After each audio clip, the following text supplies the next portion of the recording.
What surprised me most was the mosaic of motives. Karen was not alone. A small cabal on the HOA board had been incentivized by promises of profit, and a few residents, hungry for quick returns, had lent their names or their silence. Greed can make people small. It can make them reckless. Criminal charges followed. Once the county prosecutor saw the documents, the reaction was swift. Forgery, conspiracy to commit fraud, and unlawful transfer of property. Those were weighty words. Papers were seized. Bank accounts were monitored.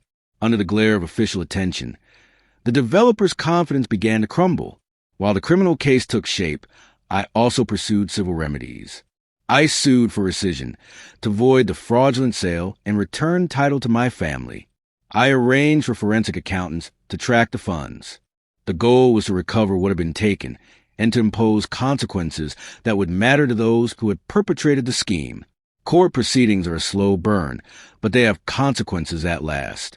The judge appointed a receiver to manage contested assets. The court's temporary control included certain HOA accounts and holdings tied directly to the fraudulent transaction. That was the leverage we needed. Without making threats or bending any rules, the law provided a mechanism to prevent wrongdoers from profiting from their crimes. News of the case spread through the neighborhood. At first, many people expressed shock, some disbelief. How could a quiet community harbor such a scheme? But as evidence mounted, conversations shifted.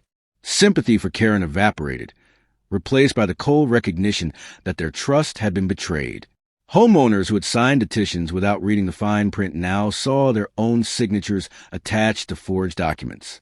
Public pressure mounted, and the HOA's leadership fractured. Some board members resigned under the weight of their involvement.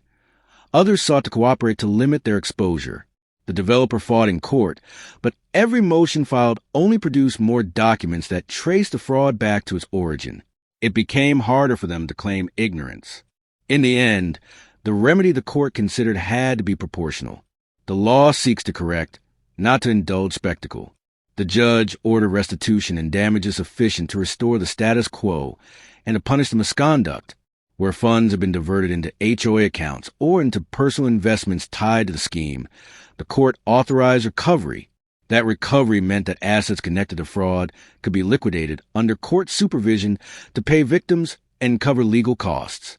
The receiver had the authority to manage that process. It was not revenge. It was accountability enforced by process. The homes that were implicated by the fraudulent transfers, the bank accounts that served as conduits, even contracts signed under false pretenses, all fell under the receiver's authority. Under strict judicial oversight, the court arranged for the equitable sale of those assets to satisfy judgments, and the proceeds were earmarked to repair the damage done. The first time I saw a notice of an auction scheduled under the receiver's authority, a strange hush settled over the subdivision. People who had once whispered about the eyesore of my farmland watched as their own properties, those tied to the fraudulent acts, were listed for sale by the court. The optics were brutal. The irony was sharper still. Those who had cheered for profit now faced the consequence of standing on the wrong side of the law. I did not celebrate those sales. What I wanted was my land returned and the dignity of my family's name restored. But I also wanted the community to learn that rules matter, that shortcuts and lies have consequences. The legal system is slow and messy, but in that mess there's a kind of justice that cannot be bought away with a contract stamp or a developer's smile. The storm was not over. Appeals would follow. Emotions were raw. Families argued in kitchens. But the wheels had turned. The developer's model of quick profit had been halted, and the HOA's power brokers had seen their leverage evaporate. There was one last chapter to write, and it would be about the aftermath of the neighborhood, the restitutions, and the surprising ways people heal when the truth finally comes to light. The final stretch of the battle was less about paperwork and more about aftermath. By the time the judge handed down his ruling, the facts were carved in stone. The farmland was mine, untouchable, restored to my name without condition. The fraudulent sale was voided, the contract shredded by the same law the HOA had tried to twist in their favor. What Karen and her allies had hoped would become a shopping complex instead remained rows of wheat and open pasture. But victory carried consequences for those who had tried to cheat me. The The court-ordered restitution fell heavy. HOA accounts were drained to cover damages. Several homes tied to the fraudulent transfers were legally seized and sold, their proceeds used to pay the penalties. Auctions were held on the courthouse steps, where curious onlookers watched once proud board members lose the very houses they had sworn were symbols of their power. It wasn't personal, just a direct outcome of fraud carried into daylight. Surface. But victory carried consequences for those who had tried to cheat me. The court-ordered restitution fell heavy. HOA accounts were drained to cover damages. Several homes tied to the fraudulent transfers were legally seized and sold, their proceeds used to pay the penalties. Auctions were held on the courthouse steps, where curious onlookers watched once proud board members lose the very houses they had sworn were symbols of their power. It wasn't personal, just a direct outcome of fraud carried into daylight. The developer, once smug and untouchable, folded quickly. With millions tied up in a deal that collapsed under its own illegality, lawsuits mounted from every angle. Shareholders pulled away, contractors withdrew bids, and banks rescinded financing. Within a year, the developer's empire had cracked. Karen, once boasting at HOA meetings about fixing the neighborhood's farmland problem, could hardly leave her home without whispers following her. Her reputation, her influence, and her carefully curated image all disintegrated in the wake of the scandal. For the residents who hadn't participated, there was an uncomfortable reckoning. They had trusted leaders who betrayed them, signed papers they didn't read, and turned a blind eye when bulldozers showed up at the edge of land that wasn't theirs. Some families left the community entirely, unable to live under the shadow of the scandal. Others stayed, working to rebuild trust and elect new leadership that cared more about community than control. Through it all, I focused on a farm. The land that had nearly slipped away became more precious than ever.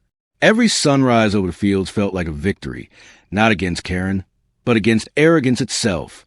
My family's history remained intact, protected by law and hard-earned persistence. The oaks my father planted stood tall.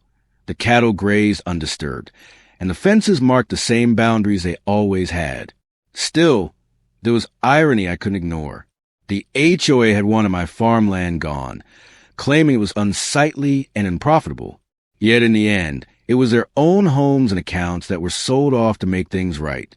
The subdivision became a cautionary tale told in other towns, a reminder of how quickly greed and overreach can unravel even the most manicured neighborhoods.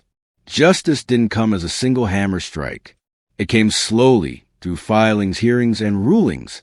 It came through auctions, resignations, and quiet whispers in grocery store aisles. But it came all the same. And in its wake, the message was unmistakable. No HOA, no developer, no president with a clipboard and a grudge could take from me what my family had built through honest labor. When the dust settled, Karen's name was no longer spoken with respect or fear. It was spoken with ridicule, with bitterness, with the kind of tone people use when they've been burned by someone they once trusted. As for me, I carried no gloating, only relief. I had not just defended my land. I had defended the principle that truth, when backed by persistence, always finds its way to the surface. And so, the farm remains. The soil still yields, the grass still bends in the wind, and the ranch house still stands as a testament to what can't be taken, not by lies, not by greed, not by fraud. Karen thought she had stolen 2,500 acres. But in the end, what she really lost was far more: her power, her influence, and the very home she thought she could protect. The farmland endures. The HOA does not.